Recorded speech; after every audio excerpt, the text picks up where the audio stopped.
A Lantern, Chapter 33. In the spring, Catherine's affair with Jimmy Buchanan culminated in an engagement, duly announced on the part of Mr. and Mrs. Mackenzie Deal, by way of an elaborate luncheon and the Sunday papers. The wedding to take place in the early fall.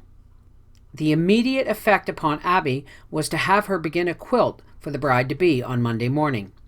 As soon as the chickens were fed and the dishes were washed, for some time she pondered whether to do the basket of flowers pattern, the rising sun, or the rose of Sharon. Eventually she decided on the rose pattern, done in pink and white. Grace came home to find her in a puddle of pink and white blocks, her blue-veined fingers trembling a little over the stitches. Grace scolded, "Mother, whatever are you doing that for? You can walk into any department store now and buy these very same old-fashioned patterns. They cost an awful lot." "Maybe they are expensive. All nice handwork is. But think of the labor. Please, Mother, I'll be glad to get it for you. Any pattern you say, if you'll just put the thought about doing it yourself out of your mind." "No, it's more like a real gift if you do it yourself." "But Mother, Catherine wouldn't care. And there'll be thousands of stitches in it." "And 1,000 thoughts of love caught in the stitches, Grace."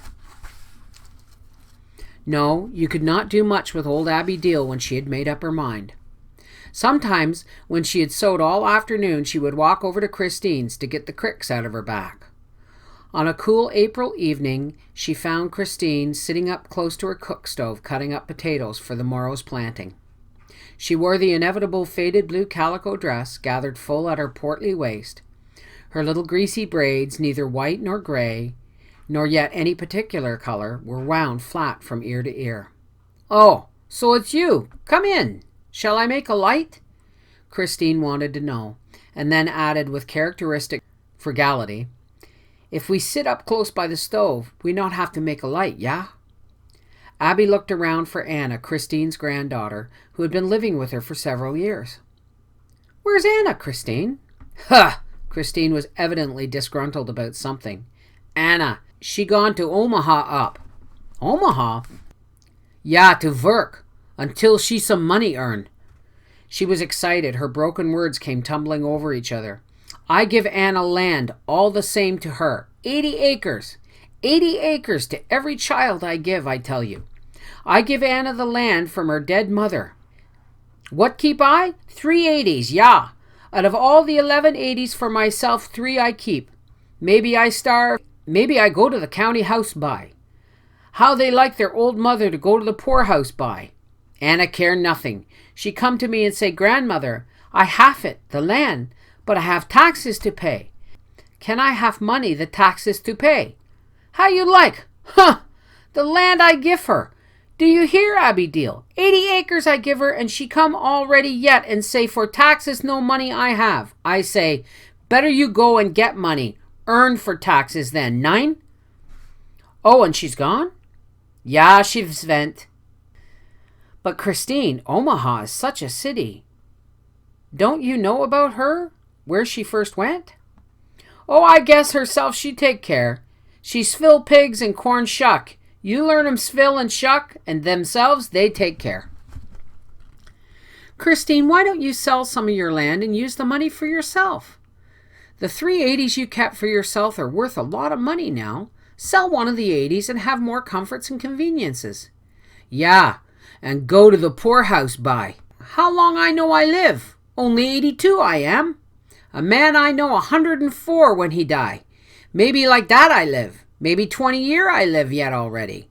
I guess they not all my land get. Yeah, when I die. Over it quick they fight.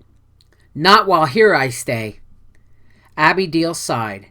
Well, she thought, one gets out of life largely what one puts in. Christine had put all her time and thought on the land, and for reward she had land.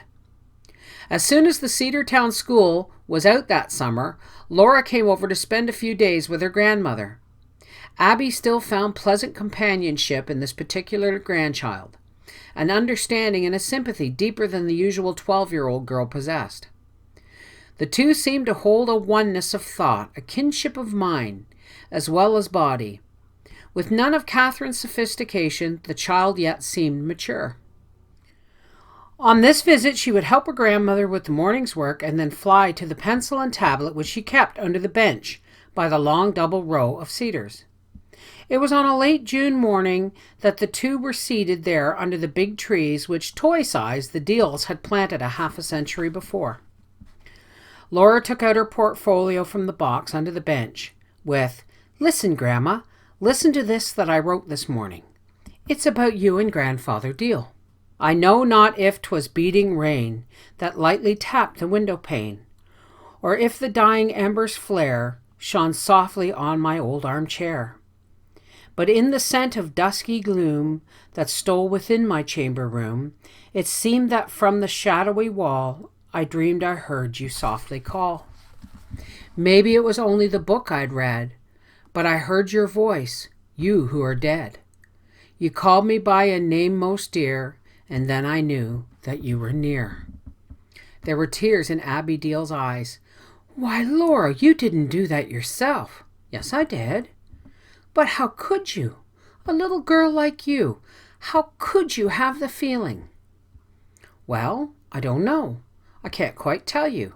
But I get to thinking about a thing and it almost hurts me, kinda in my throat or somewhere. And then when I work away and get it all written down, I feel sorta happy afterwards. I don't suppose you'd understand." "Oh, yes, I would," said old Abby Deal. "I'd understand. I like to read my things to you, Grandma." "And I like to have you, Laura. They seem splendid to me. I suppose they're not what critics would call technically correct, but then that can come with the years. It's the feeling you show." For a long time they sat there in the morning sunshine under the cedars that had grown old.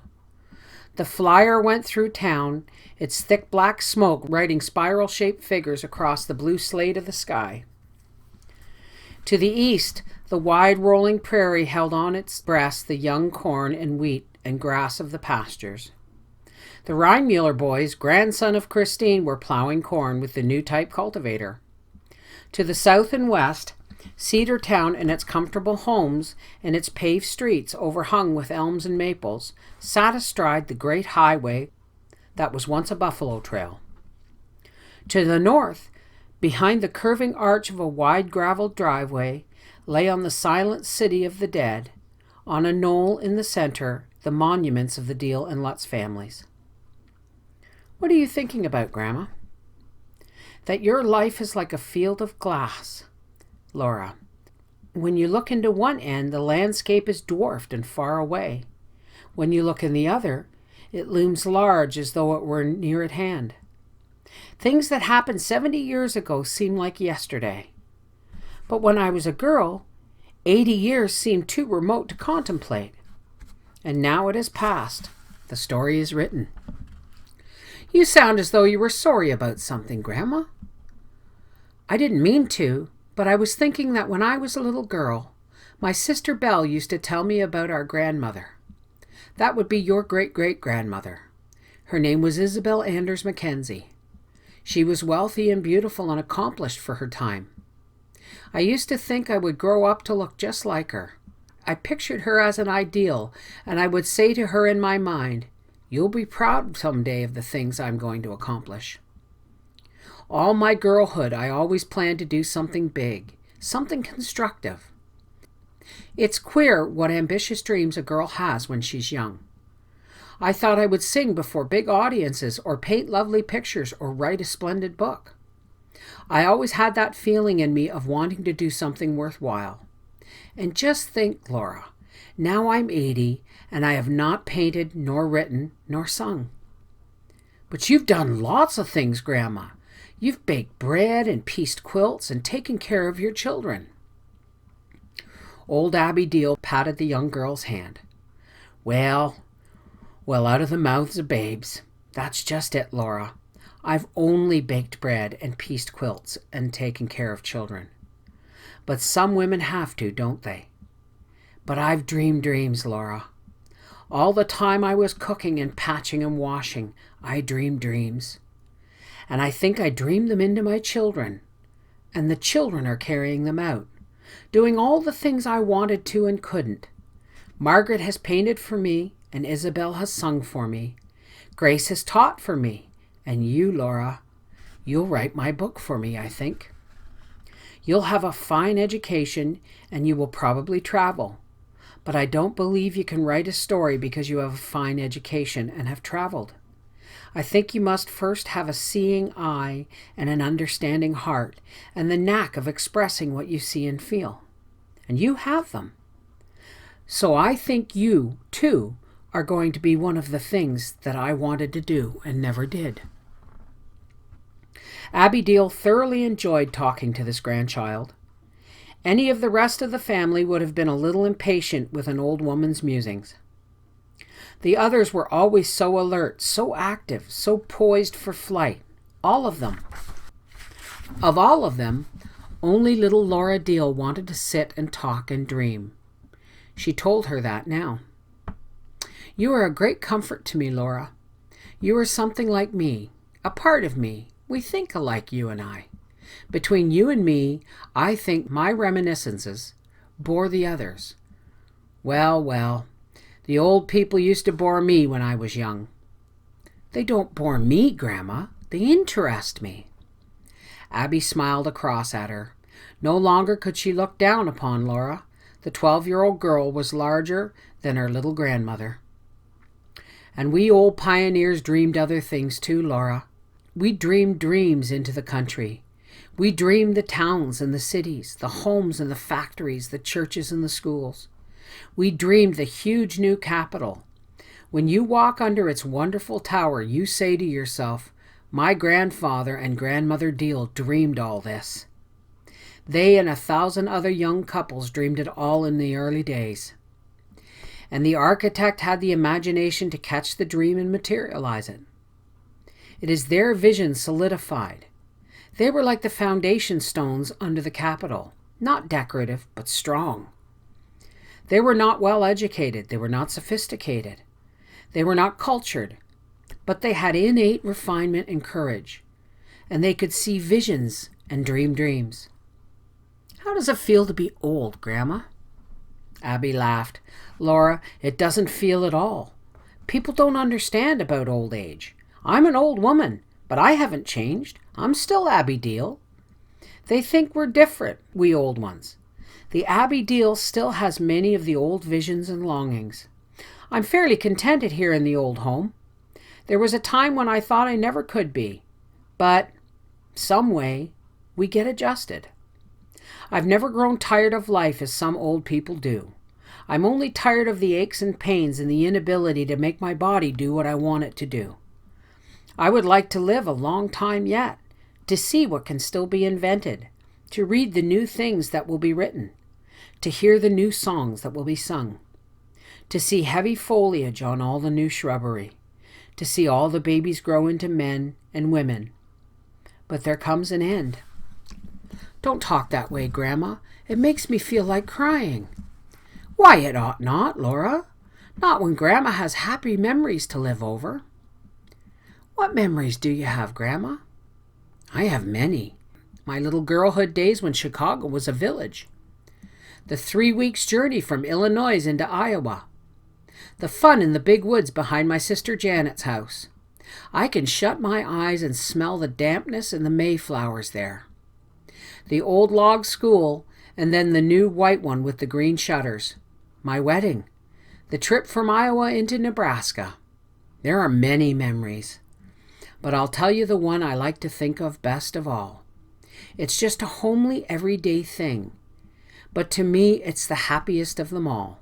It is evening time here in the old house, and the supper is cooking, and the table is set for the whole family.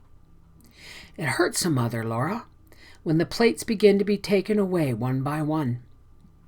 First there are 7, then 6, then 5, and on down to a single plate. So I like to think of the table set for the whole family at supper time.